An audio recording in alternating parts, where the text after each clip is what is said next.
Food bloggers, hi, how are you today? Thank you so much for tuning in to the Eat Blog Talk podcast. This is the place for food bloggers to get information and inspiration to accelerate your blog's growth and ultimately help you to achieve your freedom, whether that's financial, personal, or professional. I'm Megan Porta. I have been a food blogger for 13 years, so I understand how isolating food blogging can be. I'm on a mission to motivate, inspire, and most importantly, let each and every food blogger, including you, know that you are heard and supported. Welcome to this bonus episode of Eat Blog Talk. In this episode, I am interviewed on Dyutima's podcast. She is the host over at My Food Lens, the podcast for photographers and other entrepreneurs. In the episode, she asks me a lot of questions about mindset and self-care and how these things can positively impact your business. We talk about how to lighten your load by focusing on mindset and self-care. You don't have to hustle and grind all the time, especially with mindset on your side. We discuss money mindset, and I talk about my really cool money story. If you haven't heard it, it's an inspiring one. And how we can all rewrite our money stories. Also, how we should be focusing on the good things to receive more good things in our businesses and our lives. Another topic that comes up is just how to adapt to change and withstand all of the tumultuous things that are happening in our industry without sinking. Remembering that the journey to success is long. It is not always easy, and to embrace this. And we end the episode talking about all of my favorite productivity tips. I really hope you love this episode. Dyutima and I had such a lovely conversation. She was such an easy host.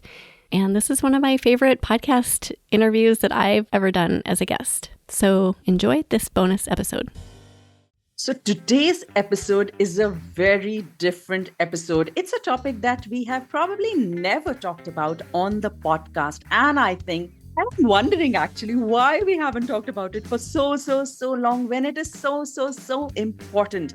All right. So today our guest is Megan Porta. She is a food blogger based in the United States, and she's also the host of the popular podcast called Eat Blog Talk. So Megan is highly passionate about productivity, efficiency, the power of the mind, and also about helping creators find the success that is meant for them. Now, today we're going to talk about how to attract success without working more hours. So Megan is going to tell us all the pieces of the puzzle that need to come together to actually bring that success closer to us and ultimately make it reach us. We are going to talk about things that we have never talked about on this podcast before. And if you feel like you've not been getting results, if you've been doubting yourself, if you want to know what you can make better and what are the simple actionable steps that you can take to take your productivity to another level, to take your success to another level, to actually bring the results for the amount of work that you're putting in, boy, you're in for a treat today. All right, with that, let's welcome Megan. Hi, Megan, and welcome to My Food Lens podcast. It's always such an excitement for me when I have a fellow podcaster as my guest. So this is extra special, and welcome to the podcast. So happy to be here. Thank you for having me. Wonderful. I feel like, Megan, you and I have a real passion for productivity, and I really felt that there was a fit or match in values, way of working, and the message that we want to put out, to our fellow creators. And so I'm really looking forward to a conversation on how, simple practices can actually bring solid breakthroughs in the creative journey that most photographers, bloggers, influencers, and any kind of creators, they have. So I'm looking forward to all of that. But first off, I just want to put something on the table. Like that's going to be the tone of what we're going to talk about today. On a scale of 1 to 10, how important do you think mindset is in achieving success in our business? Without a doubt, I would say 10 on that. For sure, 100%. Right. So we're going to talk about productivity, but mindset just goes hand in hand. So we're going to keep that in mind as we proceed with our conversation. All right. So I feel, Megan, and maybe you agree with me as well, that, most creators feel like I have talent, I'm very hardworking. And so, success is a guarantee for me, or this is all that I need for success. But Do you think that the power of the mind is really underrated, especially in the creative business world? So this is one of my messages, and it's one of the reasons that I started my podcast, which is a podcast for professional food bloggers. The power of the mind is so underrated, and I think people figure this out eventually if they stay in the game long enough. And yeah, like if you do not tap in to mindset, you are more likely to burn out, you're more likely to quit, you're more likely to get discouraged. There are so many things that can come your way that are going to throw a wrench in your business. Um, but if you have a handle on your mindset, it's like a superpower, honestly. It is so underrated. And this is a huge message of mine to not just food bloggers, but any entrepreneur out there. And I agree 100%. I feel like as creators and as, business owners, especially, we are not answerable to anyone but ourselves. So the only one who's going to be able to push ourselves, get us out of bed every day, feel that fire in our belly is actually our mindset. It's 100% true what you said. So another thing, I think I heard this on your podcast, Megan, and I remember it just completely knocked my socks off. Since we are talking about the power of the mind, can you please, please, please share your story about being a money magnet? Because I want everybody to hear that. Are you referring to the story about when I was taking my walk? Is that what you're referring to?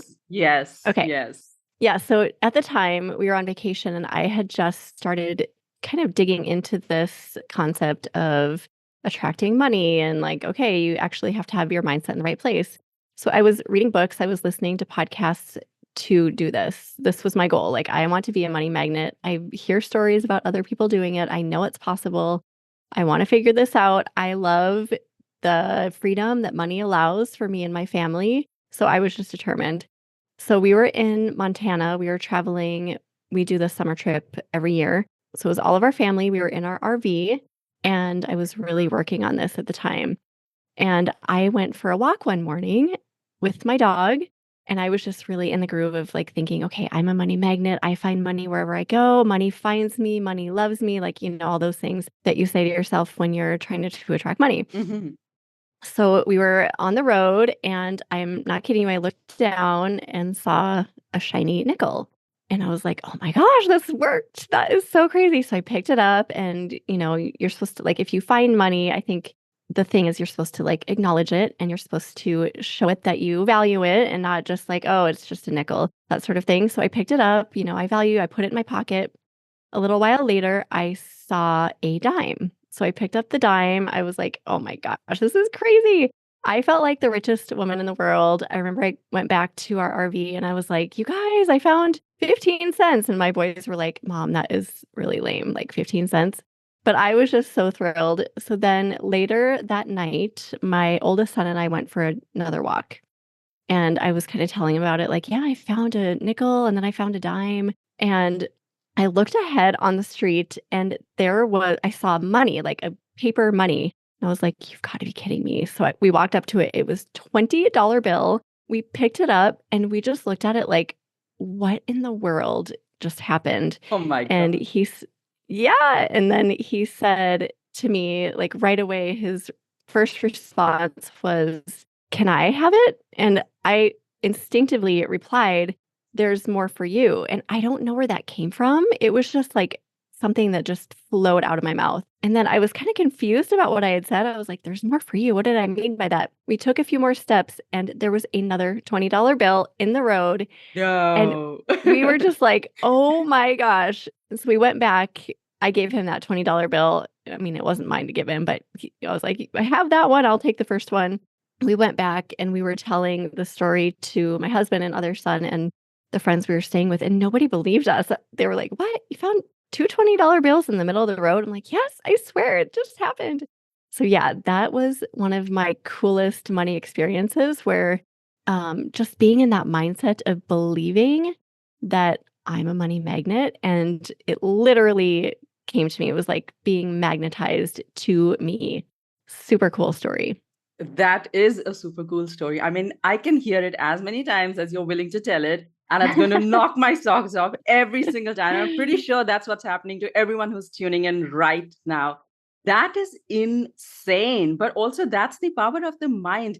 And I'm also just wondering, if you didn't have that mindset, if you were not in that zone at that time, how different this experience or this whole thing would have rolled out. So on that note, Megan, are there any like mindset mistakes, or you can say limiting beliefs that we carry within ourselves that actually stops us from finding success like this? Like, you were attracting money because you were a money magnet. So similarly, attracting success or reaching our goals. Do you think there are limiting beliefs or mindset mistakes that we make that actually stalls our success and limits it from reaching us?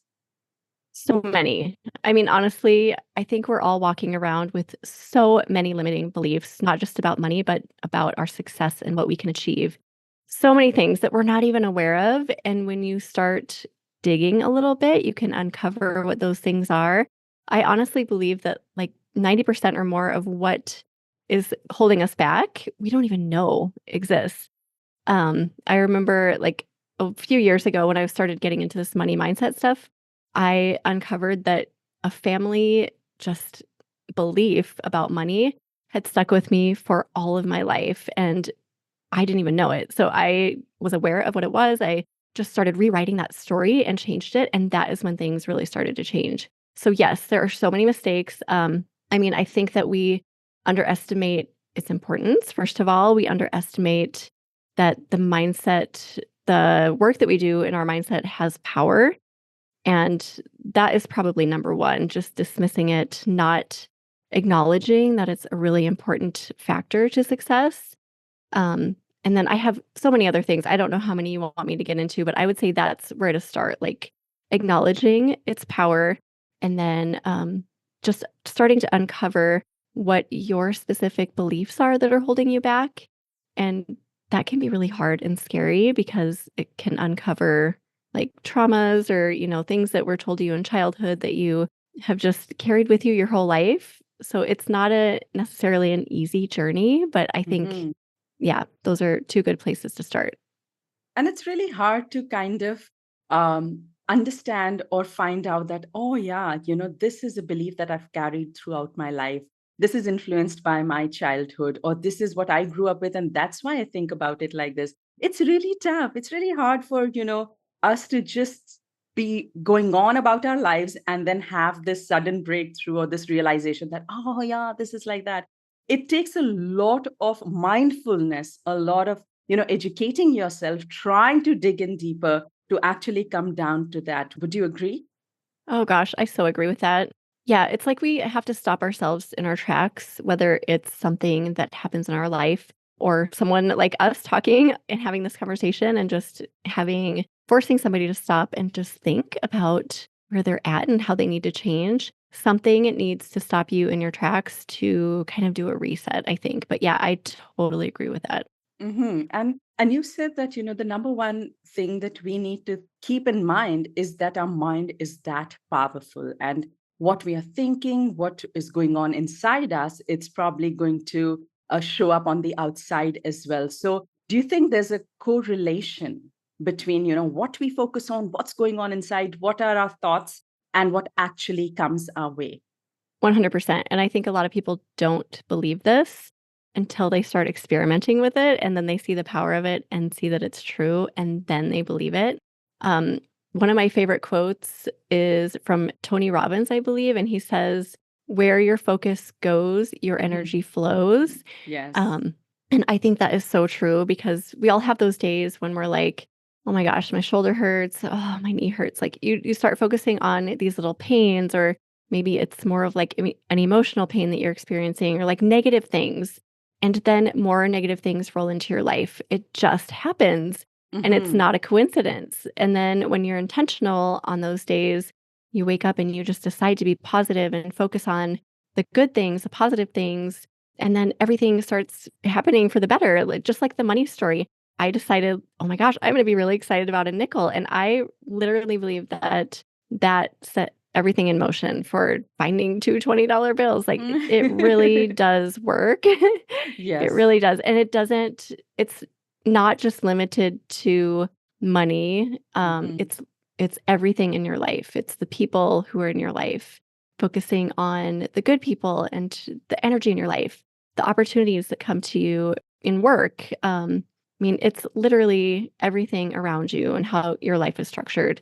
The vacations that come to you, the things you want, the cars, if it's material things, if it's love. I mean, it's absolutely everything. Yeah, I think it's like a snowball effect. The more you start focusing on the negative, the more you will keep on focusing on the negative, and the more negative will start, coming onto you. So, yeah, totally agree. How about change? Like, I feel like, okay, let's say that we are in a great situation and things are really going our way, but that's not the way the creative world works. Especially the business world doesn't work like that. There's constant changing. You have to Mm. constantly adapt. You have to pivot and you have to embrace and you have to move with the same energy and the same fire in your belly. So, change is a really tough one that can take that focus or that positivity or that feeling of, oh, this is great, and just focusing on the right thing. Change can really derail that focus. So what are some ways that you think that creators can actually adapt to change, which is kind of inevitable in business?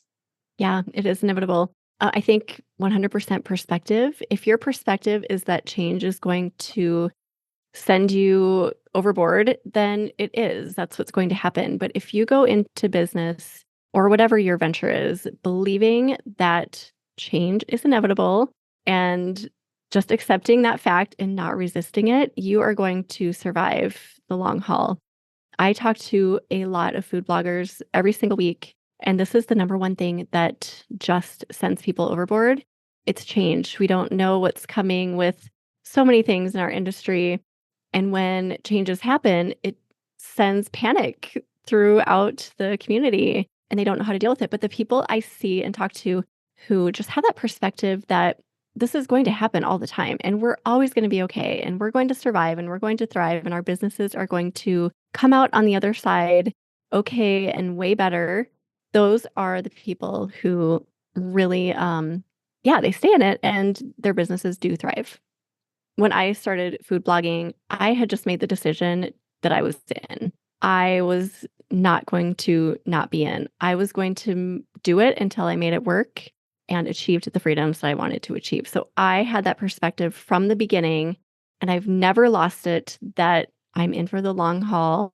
It doesn't matter what happens to me. I'm going to sort of 18. Um, Up until that point, I had been getting mad, wild Pinterest traffic. Pinterest loved me. I hardly had to do anything. I got so much Pinterest traffic. It was beautiful. It was amazing. And then overnight, one night, Pinterest decided to put an algorithm change in place. And my traffic tanked because I was getting most of my traffic from Pinterest. So it was the saddest graph ever. I mean, I remember opening Google Analytics one evening. It was actually during the Super Bowl. I don't know why I remember that, probably because it was, one of those like I'll never forget moments. But I remember we were just sitting there and my heart sunk, my stomach sunk because it was like all up here and then crash down and just, yeah, it looked abysmal. Yeah. Um, but I just decided like long ago before that point, I had decided I was going to do this no matter what. So while that was really hard, I did not let it shake me. I kept moving forward and I just kind of set that as my new norm. Like, this is my new standard that I'm working from. And I knew I'd have to try to build it back and learn other ways to get traffic. I started going to conferences after that. So it really was a good catalyst for learning and growing. But that was probably the hardest change I have personally faced in my blogging business. And I think that's such a great example. Thank you for sharing that because I feel like, again, we get so comfortable or we get used to the idea of finding success through one medium or one way. And when that goes down, suddenly we feel like it's all crashing. We're not meant for this. This was not our world. And, now there's no way out. But there's always a way out as long as we know that, we just have to keep going. And I love that you found, I mean, attending conferences or being in a network. I'm sure that Yeah. this was a way to open bigger opportunities Yeah. for you. If Pinterest had continued like that, maybe those opportunities wouldn't have found themselves, on the way to you. So it's, if one thing is closing, there's definitely another opening there. And so when there is a change, it's making way for bigger things to reach you. That's what I think. Do you agree? Yeah. Oh, I so agree with that. And I was also going to say, if I had quit at that point, and I think a lot of people might have considered quitting because it was significant. Like I was getting a million page views a month from Pinterest prior to that, and it went down to like almost nothing. That's a huge Yeah. blow, a Yeah. huge punch in the stomach. So I think a lot of people may have considered quitting. But if I had, I would not have experienced like literally the best years of my life. So after that, like I said, I started going to conferences. I started really digging into learning and networking, and all of these really amazing, beautiful things started coming into my life. And I was Mhm. able to provide for my family in a way that I really never dreamed. We travel all the time. I just can't imagine when I think back, like if I had quit and gone back to a corporate job, I was almost there. Like it's like that story about digging for gold and people stop digging like right before they strike gold. That Yeah. is exactly what that point in my journey was. If I would have stopped, oh my gosh, Yeah. I'm just so grateful that I kept going in retrospect. I know it's always rewarding to, overcome yourself and just take that one more step. You have no idea what waits for Yeah. you in that one step. On that note, Megan, do you think that like I just feel like in this, fast track world, everybody is looking for quick, fast, easy, short. That's the tone of the generation, of the era. And do you think that that's one of the reasons why creators quit or they don't, oh, I mean, they don't find success because they leave or they quit too quickly? What are your thoughts on this? Yes, I definitely do. I hear it a lot in our space and just in the entrepreneurial world. I think that it's really easy with all of the entrepreneurs in existence right now doing their thing and really finding success with, being an entrepreneur. I think it's easy to see those people crushing it and to get disarmed by it because it's like, "Oh, I just assumed that person X has been successful from the start." But we don't take into account that that person has put in so much energy and love and money and time into their business, just like we are doing now. So it's easy to compare the wrong parts of other people's journeys with ours and to forget that they came from the same place that we did.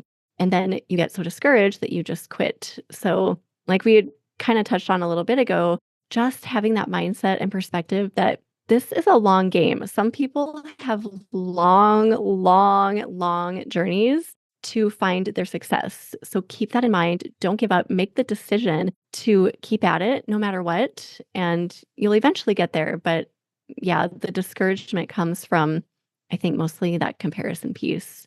And most of the time, that comparison is so unnecessary and unfair because I know I felt it like when I started podcasting, I was looking at numbers a lot. And then I would hear all these entrepreneurs who had these buzzing podcasts and they would like, oh, we just hit 1 million downloads this Mm, month. And I was like, that is insane. And then after, a lot of like heartbreak and beating myself up, I learned that they had been doing it for 15 years.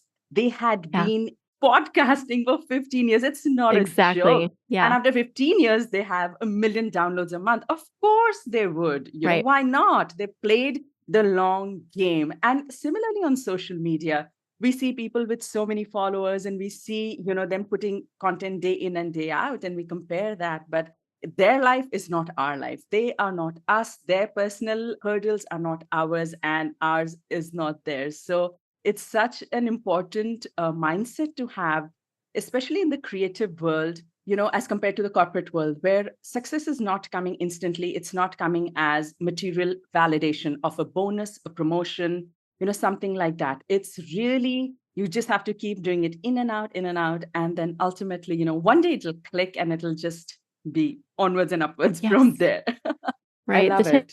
tipping point, I think we all get to that tipping point where, it just kind of like you're like this, and then it just tips in your favor. And you don't realize it's really coming until it happens. And then you're like, okay, good. The tipping point happened. But yeah, for some, it's like I said, it's a long game. It can be. But everything you said was so perfect and beautiful. And I love how you framed that. Yes, I so agree with that. And I love that you said that, you wouldn't have had the opportunities had you not pivoted. I feel like people don't give success enough time to reach them. You're not allowing success to Yeah. take its path, its journey. Success has its journey as well. So if you're not Mhm. allowing that to happen, it's not going to be able to reach you. You take a shortcut and you get out, you've lost it somewhere along the way. So I think this was such a great example. And I think for creators, your example was so perfect because a lot of our success or validation or acknowledgement comes through our analytics, our numbers. What's the traffic we're getting? How many Yep. leads are we getting through our digital content? So this was such a great example. Tell me, Megan, can you share with us maybe 2 or 3 ways in which we can reframe our thoughts to actually attract success? Maybe 2 or 3 ways that come to your mind. Yeah, stopping negative thinking is so hard because I think we're all in the groove of just doing it without even thinking about it, honestly. So, number one is just awareness. I would say as you go through your day, do this for at least a week. Just start being aware of what you're thinking. And that can be about your business, it can be about the people in your life, the driver who cut you off. Oh my gosh, the school pickup line. I don't know if anyone else like freaks out about that and thinks terrible things. I do. Yeah. But yeah, just start like noticing what you're thinking throughout the day. And if you need to write it down, that's great. So that is step one. You don't have to do anything about it. Just be aware if you're doing a lot of negative thinking. And it's okay if you are, because we all are usually. Mhm. And then I would say number two is once you're aware of kind of where your negative thinking is going, just start changing those thoughts. So maybe if it's the school pickup line and you just had a terrible thought about the person who cut you off again and haunted you, this happened to me 2 days ago. Oops. um, yeah, I was like, seriously, I'm picking up my kid from school and you're honking at me. So yeah, Oh. this is a trigger for me. So figure Mm. out your triggers and just start replacing them. So instead of thinking that maybe it's, oh, I bet she's in a hurry. I'm sending love to her. I really hope she's okay. And it might seem really forced and unnatural, but that really does help because then next time it happens, you're more likely to like, oh, maybe I should really be concerned. Is she okay? And you start training yourself to just replace negative thoughts with positive thoughts. That might seem like it's not going to have any effect in your life, but if you can do this over time consistently, I promise you, you're going to start seeing good things come into your life. That whole quote from Tony Robbins, where your energy goes, if you're thinking terrible things about people or yourself, that's what's going to come back to you. So, awareness and just starting to slowly chip away at replacing those negative thoughts. I think that is a really solid place to start.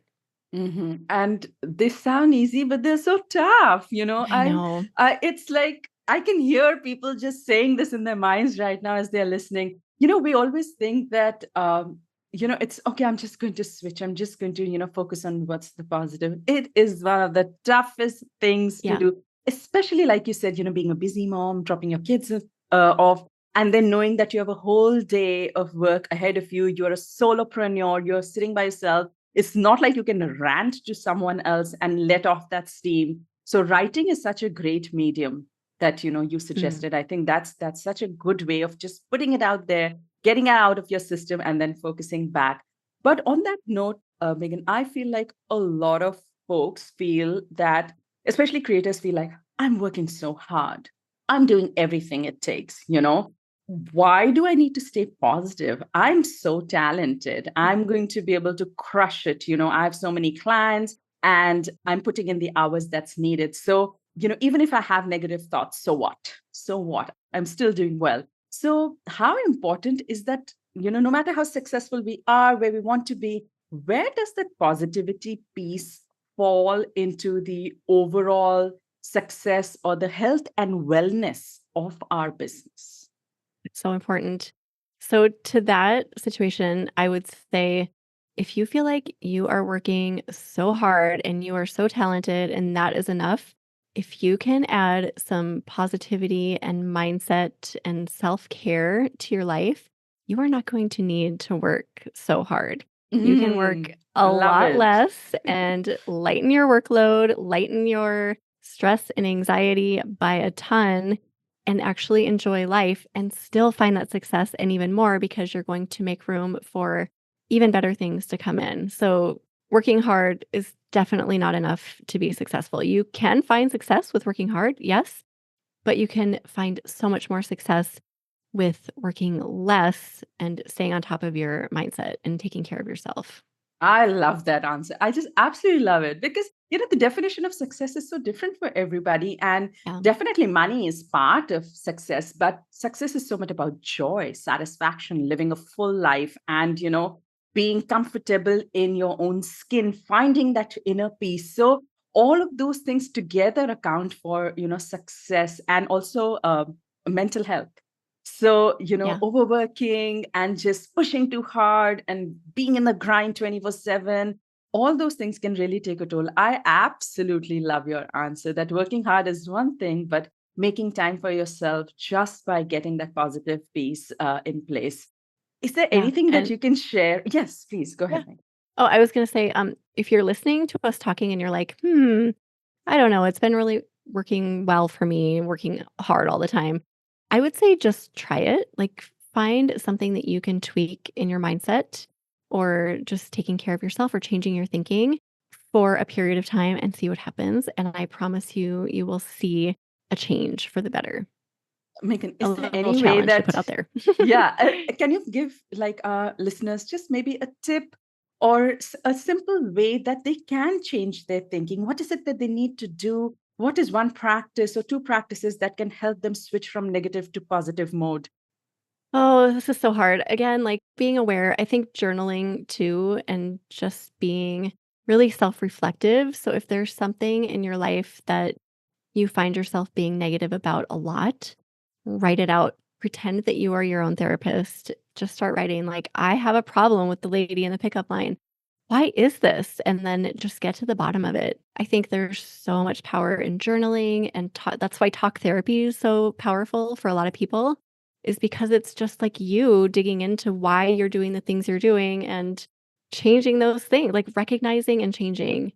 So, whatever you need to do to recognize and just change one or two things, I think will be really powerful for anyone listening. Hmm. Maybe getting hold of some books, some podcasts, Yes, that things too. like that Yep. can provide some more tools to be able to bring that sense of awareness. Being aware is number one, and then taking action is the second. Yeah. So bringing that awareness would be number one. Yes, I agree. The other thing I feel, Megan, is that, we're talking about working very, very hard. And I feel like most creators who have a business work very hard. I feel like bloggers work so hard. They Photographers work do. so hard. And it's so much work. And many times there is this sense of, no matter how hard I work, I never get what she has. Why Yeah. does she have more? I'm doing the same thing. I think I take better pictures than her, but I don't have enough clients, or as many clients as her. Why does she have so many followers and I don't? Or it could go the other way that I work so hard, but I don't think I'm good enough. I think I don't have as much talent as them. So there could be Mhm. both these voices, these kind of voices that are constantly running in our heads. And in spite of it, we are working hard. But the point is that we oftentimes don't get the results we want in spite of putting in the effort that we are. So, do you think it's possible that you can work very hard and you can still not achieve proportionate results? What do you think could be a cause and a solution for that? Yeah, I think what you said is a big one. So, competition, comparing yourself too much to others. I think there's good competition, but I think it can really get in your head if you let it. That is probably one of the biggest resistances, I think, for food bloggers and any entrepreneur in general. That can really mess with our mindset. Like, oh, Mm. not, they're doing Hmm. this and I'm not doing that. And then that's your focus, right? You're focusing there, what you're not doing well. And if that's where your energy is going to go, well, you're not good at that. So a solution for that is, I know this is hard, but just keep your eyes off of people. If this is something that you struggle with, comparing yourself and looking at other people's journeys and feeling not enough, then for a time, just take your eyes off of what they're doing. Don't look on Instagram anymore. Don't look on Facebook. Don't visit blogs and look to see what they're doing or what their images are looking like. Just focus on your stuff for a time and really show gratitude for everything that you produce and the creativity you have and the skills that you have and the knowledge that you have and the access to all the tools that you have. Just try to overcome that comparison with gratitude and focusing on what you do really well.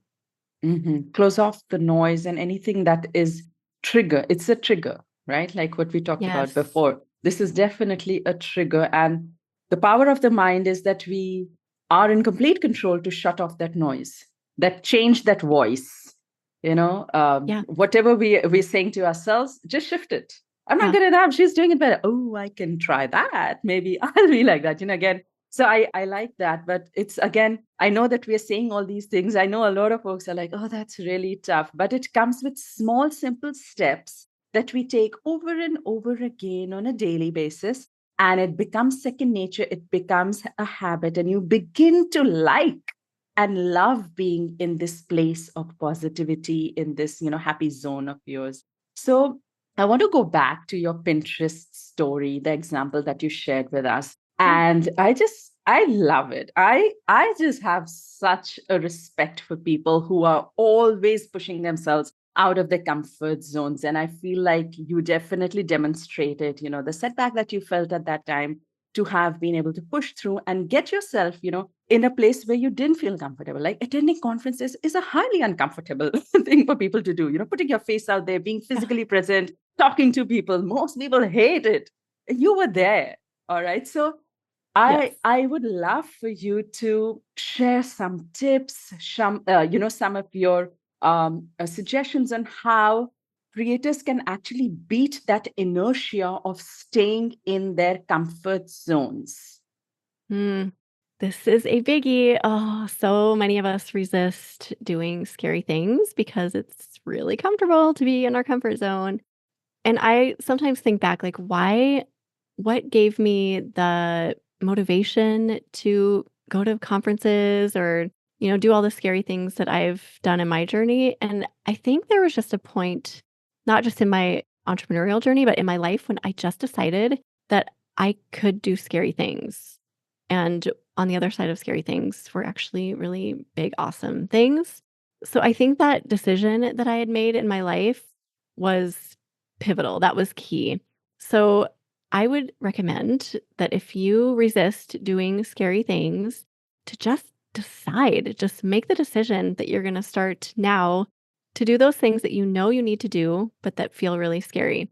And you can start by practicing with little scary things. So if something little comes up, like, I don't know, maybe a friend invites you to a party that you just don't feel comfortable going to or something. That's not a really big deal, but it's might seem really scary, little scary. Just do it. And then you can start practicing your scaries. Start with little scary and then move up to big. And you'll see that you're going to be greatly rewarded in your life for doing those scary things. Every single time I do something scary that's not like, threatening my life or anything, Yeah. something good that I don't see coming comes my way. It's the coolest thing ever. And once you see the power of that, you kind of want to do more scary things. Now, whenever I'm faced with something scary, I'm like, all right, bring it. I'm excited to see what's on the other side of this. So, yeah, it's just a habit. You have to get into the habit of doing it. And if that seems way too daunting, start with the smallest thing that comes your way in the next week. And I feel like when you are successful or you have fun doing the scary things and you come out brave, out of that situation, there's a hit of dopamine. And you just want to, like you said, you want to do it again Yes. because you get that hit of Yeah, it dopamine. feels so good. You're like, I did it. Yeah, exactly. And it gets addictive. And then you are less scared of taking risks. I remember I was at Universal Studios in Orlando. And there was this mummy ride. All right. I don't know who's been on the mummy ride, but Oh, it's yes. scary as heck. Return to the Mummy. I was Yes. just on it a few months ago. Were Yeah. you? So I Yes. am petrified. I'm not a high thrill seeker. I'm not somebody who would voluntarily sit on a roller coaster. And my husband kind of, he said, "Oh, let's do it. Let's do it." I'm like, I'm just going to close my eyes the whole time and shout and scream. That's all I'm going to do. So it's something that's just not a part of my nature. I sat on that roller coaster and it was insane. I mean, you just did it recently, so you would know. It's a very creative ride. Actually, it's done so creatively. It's not just a roller coaster that's scary. There is Yes, it is thrill, very there creative. is mystery, there is a bit of an experience. There's hot, there's cold, there's up and down. There's a bit of an experience Fire. in Yeah, it. there's Yeah, literally yeah. fire. There's fire in it. Exactly. So Yeah. we finished that ride. Of course, half of the time my eyes were closed, and then we finished the ride. And I get off, and I'm like, I was shaking. I was shaking. I was so scared. I was shaking. And then my husband looks at me. He's like, "How was it?" I said, "Let's do it one more time. Just one more time. I just want to go one more time." And Yay. this, and I just can't believe it. Like, Yeah. you put yourself in a situation that you think you will not survive. You survive it. And then the pride that you feel, that hit of dopamine, that sense of I can do this is so big. It's bigger than the fear you feel of not doing something. There it is, right? That's the key right there.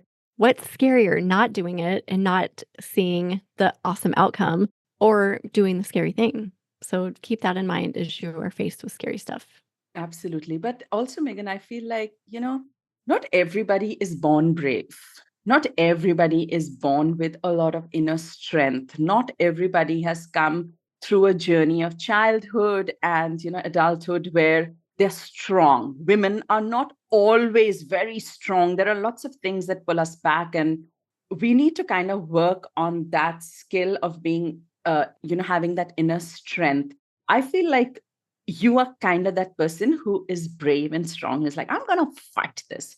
I'm going to deal with this. I'm going to pivot. I'm going to change. I'm going to do what's uncomfortable. But not everybody is like that. So, are there any tools that you used that helped you become stronger, braver, or can help others? Maybe there are some books that you can recommend, or some podcasts that you had listened to, or just simple practices that you started doing that gave you that courage. Any one or two things that you can share with our listeners?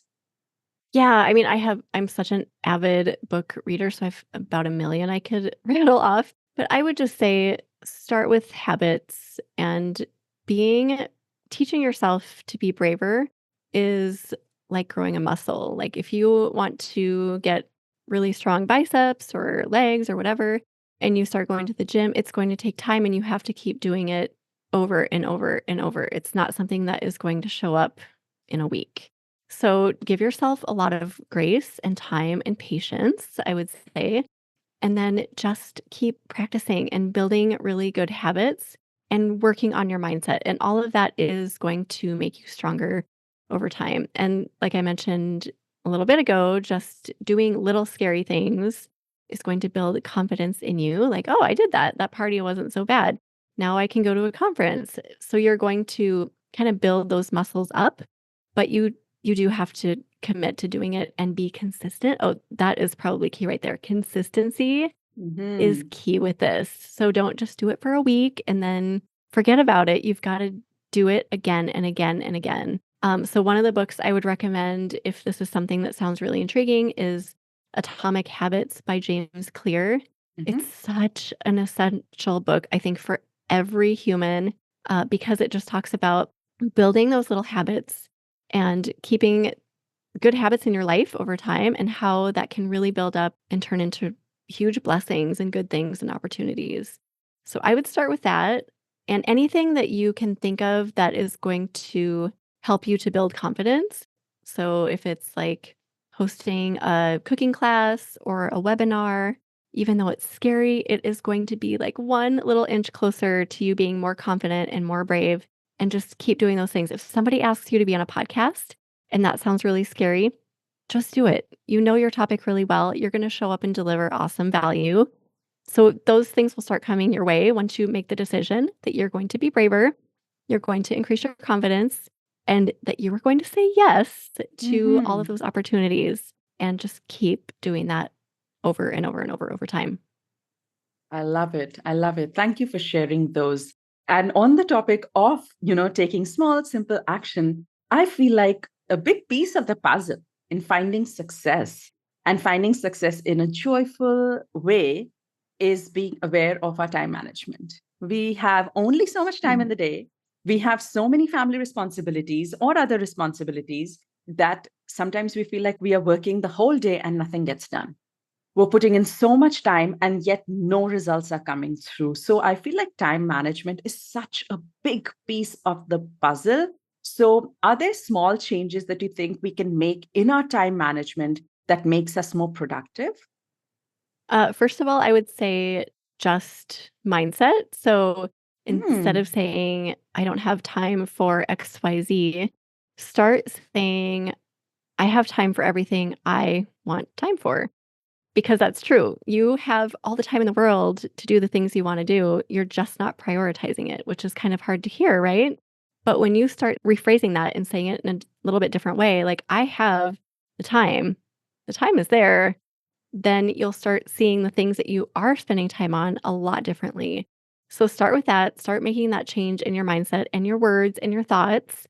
And then I would also say boundaries is a huge one for time. For a while in my business, I was like going to lunches a lot and coffee dates.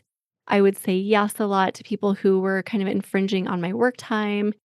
And I came to a point where I just decided I need to protect the time that I'm at home and able to work and my kids are at school. And I got really fierce with my boundaries, like to the point where people were like, "What is wrong with you?" But I had to do that. And by doing that, I was able to find this just rush of productivity in my business. And not just that, but in my life, because then it was really clear like my work stops here and then it's family time or whatever time. And so I was able to show up more presently with my Mm-hmm. family. So really, really protect the time that you have to work, protect the time that you have with your family or your loved ones or by yourself, even like your self care time.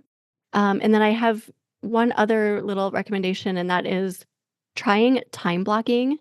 Mm-hmm. So just putting on your calendar, like, I am working from 9 to 2 today, and these are the tasks I'm going to work on, and just holding yourself accountable. And if you can't do it yourself, find somebody else to hold you accountable. Time Mm-hmm. blocking is so powerful if you actually do it. So yeah, I would say those are my main suggestions for that. Yeah, and I think it just circles back to the whole point of being aware.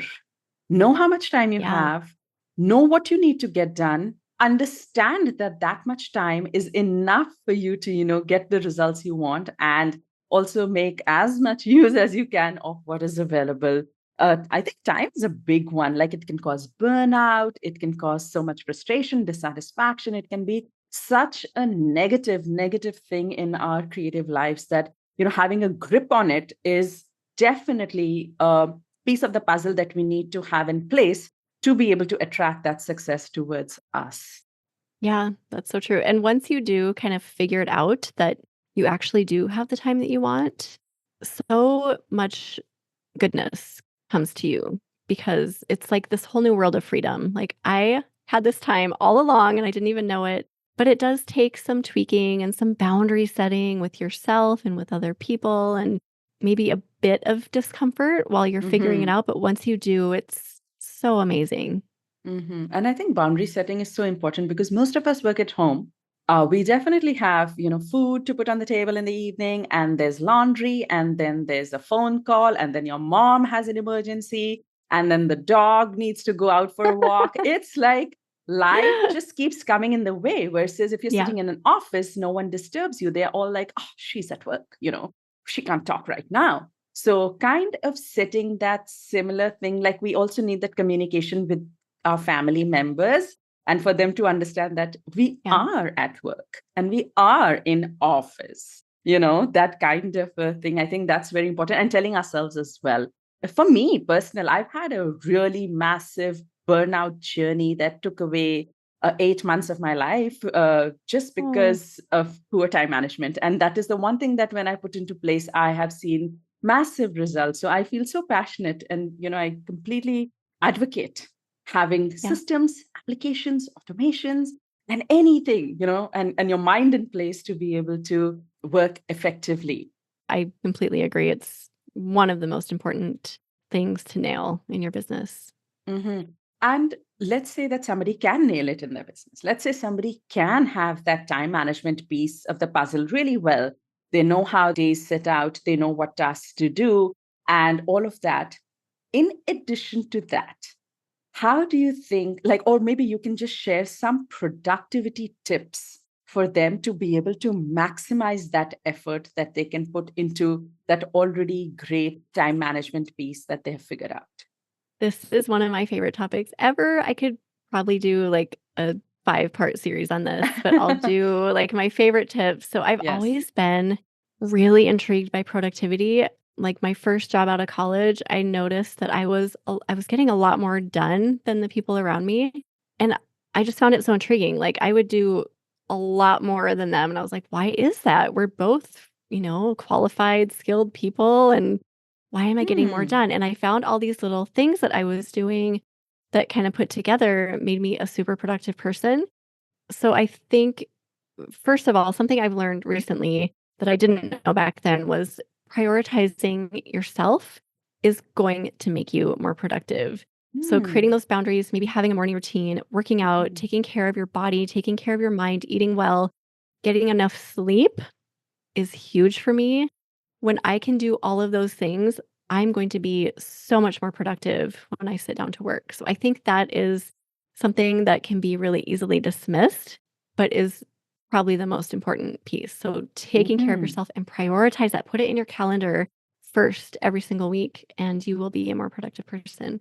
Mhm. Um, some other things are just like you mentioned earlier, the dog and the mother calls or whatever, like just working. When you sit down to work, you're just working. I started shutting my office door because my cat would come in and crawl on my desk, and then I'd be like, "Oh, he needs whatever." Limit distractions as much as you can. Shut your doors. Communicate with your family, like you said, about expectations and boundaries. Don't do laundry, don't do dishes during your work time. That is for another time. That's for eating or morning or whatever. But when you're sitting down to work, that is not an option. Let's see, also, like, creating a just a really cozy, nurturing environment, I think. So don't have a huge mess around you when you're working. Have plants or things that make you feel inspired, artwork. I have started doing this thing where I put really inspiring things on my desktop pattern every year. So I'll do like kind of goals and things that make me happy, memories. I have me and my son sitting in the mountains and some just pictures that make me happy and pictures of my family and artwork and flowers and things like that, so that when you glance at them, you're going to just wanna keep going.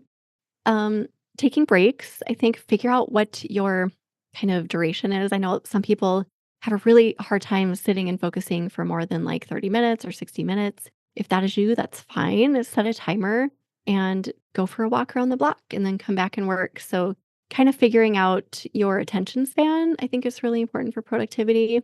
And then last, I would say just outsourcing, getting help that you need so that you can be productive when you're sitting down and you're not thinking about housekeeping or whatever else in your home or what's going on in your yard. Yeah, putting systems in place, you mentioned that earlier, and accountability as well. So, doing all of the things that we've talked about and then asking your loved ones to keep you on track when you are slipping, because we are our own boss and we can slip. So I tell this story all the time, but there was a long period of time where I was just working too much and I knew I didn't want to be. I wanted my deadline to be 5 o'clock every night. So I told my boys, who were pretty young at the time, I was like, if you see the clock and it's 5 o'clock or later, come into my office and force me to leave my work. And They did it. My youngest son, Sammy, he's so cute. He would come, like, get under my desk, and he would kinda, like, move my feet up and down, and he'd be like, trot, trot, it's time to go, mom." And it was so cute that it just Yeah. kinda disarmed me and it just made me like, "Okay, I need to set this down." So, do whatever you need to get the support of people around you because most likely they will love to support you. And I could go on, but those are kind of my main tips for productivity and just how to really get in the groove of being a productive human. I love those. And, especially like, I mean, everything that you said, especially when you said, oh, take out time for self care, like have a morning routine, or you said, go take a break, go for a walk around the block. I feel like a Mhm. lot of times we think, that's counterintuitive. I'm wasting time. I could be working in that time. But it's so true that that break, that morning routine actually pumps up productivity, makes us more alert and efficient. I have recently discovered the joy of an afternoon power nap. And Ooh, yeah, yes. I'm a power napper and I've been exhausted because my husband travels a lot. I have a toddler at home. I have two dogs and a business to run. So I get pretty exhausted. And Yeah. I've been so tired that I remember I was like, I just need a nap. And I took a 15-minute nap one afternoon. I was like, wow, I was working double, working faster, more alert, very fresh, and I got the same amount of work done in 2 hours that I would have taken 6 hours to do before. So you are so right that Oh, when we begin to carve out that time for self-care, for breaks, it is actually, we think it's counterintuitive, but it's not. It's not counterproductive at all. It's actually increasing our efficiency. So I absolutely love your tips, Megan. Are there any such breakthroughs that you discovered along the way about, that increased your productivity? I think the self-care is the biggest one, and then I'm glad that you mentioned naps because that's something a lot of entrepreneurs, I think, are embarrassed to say, like, if they do occasionally take naps or need a nap. That is not embarrassing at all. If you take power naps or even an hour-long nap, whatever, embrace that and talk about it because that's clearly what your body needs. Yeah, I think for me, my biggest realization was just what you said, exactly. Like, it is so counterintuitive to think that taking a break is going to make me more productive, but I started stepping away from my desk for lunch and just sitting outside if it was nice out, or taking a walk around the block or more, and I would come back just like after your power nap and feel way more refreshed and Mhm. energized, and yeah, I can get so much done in a shorter amount of time when I do that. So I think you and I had very similar realizations that just a little bit of time re-energizing can go a long way. And also if you don't like napping, I was going to say the great alternative to that would be just like a 10-minute meditation. Sit with nothing around you, just quiet. Maybe you can Mm. open a YouTube video for a guided meditation or meditation music. There are so many things you can search on YouTube in that realm Mhm. and just sit for 10 minutes and you'd be surprised how energized you are after that. So if napping isn't your thing, that might be another good option. There's so many ways, but breaks are so important. I love it. Yeah. Fantastic, Megan. This was such a brilliant conversation. And I love how we touched upon everything that holistically comes together to create that, that little world of success that we are looking at. It's not just hard work, it's not just talent, it's not just money, but the power of our mind, or being able to adapt to change, to do the scary things, to get out of our comfort zones, or to manage our time, or to take a nap, or to get more productive. Everything that is just part of the whole process, and that we need to do day in and day out to be able to attract that little ball of success that's slowly rolling towards us. I love it, and you've left us with so many actionable tips. So that is something that our audience, our listeners, can put into practice immediately. I love it. Can you, before you go, share with us your social media, your website, where they can come and find you, your podcast, and anything else that you would like to share with our listeners? Sure. So if you are interested in learning more about blogging and all of the pieces of the puzzle, including self care and everything we've talked about today, You can search your favorite podcast player for Eat Blog Talk, and you'll find 500 plus amazing episodes there. I talk to so many great guests. Also connect with me on Instagram at Eat Blog Talk. And we've also started including mindset episodes this year, which have been really fun for me to do. And they're along the lines of everything we're talking about here today. So yeah, go check it out. And I'd love to have you as a listener. Perfect. Thank you so much, Megan, for being here, for sharing your wisdom and your wealth of knowledge with us. Thank you so much. Thank you so much. This was so fun. If you enjoyed this topic, you'll also love the episode I recommend in the show notes. Click on the episode description to find the link. Thank you, and I will see you next time.